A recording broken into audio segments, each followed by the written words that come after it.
Oui, pas sûr, Monsieur le Président, que du côté de vos services, on vive un rêve qui serait devenu réalité parce que ce dossier est en fait un véritable cauchemar. Heureusement, quand on force la démocratie, la République résiste et notre dossier de candidature risque de se fracasser aujourd'hui sur le mur de la réalité budgétaire et c'est ça le sujet. Celui dont les écologistes ne cessent de vous parler, de cette candidature qui écornera définitivement cette image d'orthodoxie budgétaire que vous vendez à envie et qui nous amène à économiser sur le régalien et à ouvrir les vannes sur tout ce qui, de près ou de loin, pourrait flatter l'ego de notre ex-président de région. Cette garantie financière qui a du mal à arriver et pour cause, un déficit public record que découvre avec effroi la Macronie qui, malgré beaucoup de fartage, n'arrive pas à faire glisser le décret jusqu'au bureau de Gabriel Attal. Et pour sauver la face, le CEO inventera la fameuse candidature conditionnée. Reconnaissons à Gabriel Attal d'avoir été le seul à avoir lu dès le printemps 2 rapports de l'IGF annonçant un déséquilibre entre 850 et 900 millions d'euros à couvrir par les collectivités, dont nous-mêmes. Chiffrage que vous avez eu, préférant communiquer sur les fantasmes du cabinet Asterès et son étude effectuée pro bono par le très libéral Nicolas Bouzou, dont les chiffres fantaisistes ont été exploités avant même leur publication. Ce matin, Monsieur le Président, vous ne nous rassurez pas lorsque vous déclarez que les chiffres ne seraient pas consolidés.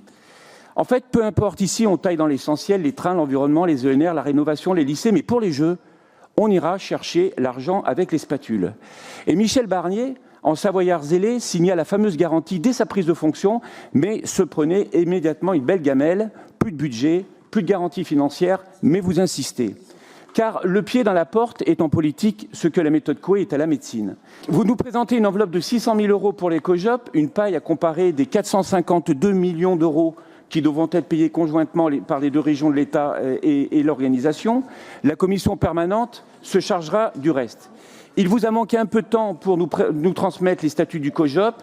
Il est vrai que le feuilleton Fourcade, Jay, Baucher, Fourcade, Barnier, Fourcade, Boucher nous tient en haleine depuis 3 mois. Vous nous demandez également de voter 2,3 millions d'euros pour la Solidéo sur un budget maîtrise d'œuvre que nous ne connaissons pas. Ce sera donc à la commission permanente qui se chargera du reste pour dépenser ce pognon de dingue comme s'il en neigeait. Nous allons donc vous signer un chèque en blanc, en pleine coupe budgétaire et symboliquement, la culture des esprits sera sacrifiée à la culture des canons à neige. Mais ce n'est pas le plus grave. Mes chers collègues, comprenons bien la situation. Nous nous apprêtons à voter des crédits pour les JO alors que le CIO, à ce jour, refuse de signer le contrat de ville hôte. C'est politiquement irresponsable. Il paraît même que dans le Vercors, près de chez M. Chabert, on ne dit plus mettre la charrue avant les bœufs, mais mettre la Solidéo avant les JO. En réalité, notre candidature est caduque. Tout simplement parce que M. Bayrou, tout béarnais pragmatique qu'il est, n'aura pas plus de majorité que M. Barnier n'en avait hier. Et comme je vous l'ai déjà dit, sans majorité, pas de budget, sans budget, pas de garantie, sans garantie, pas de JO, et sans JO, pas de JO.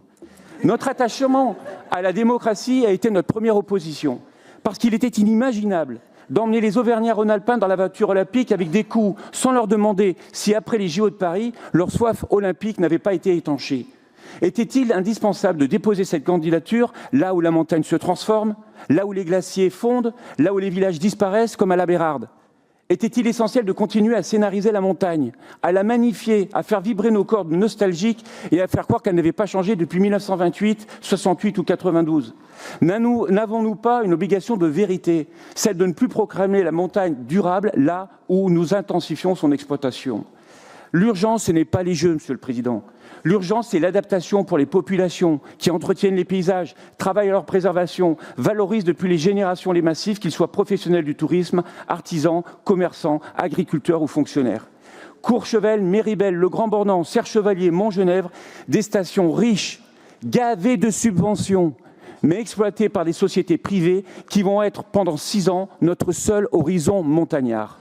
Mes chers collègues, la station de ski de moyenne montagne sont nos mines et nos corons. Il ne faut pas les abandonner. Sauvons-les. Non au JO 2030. Nous voterons contre ce rapport.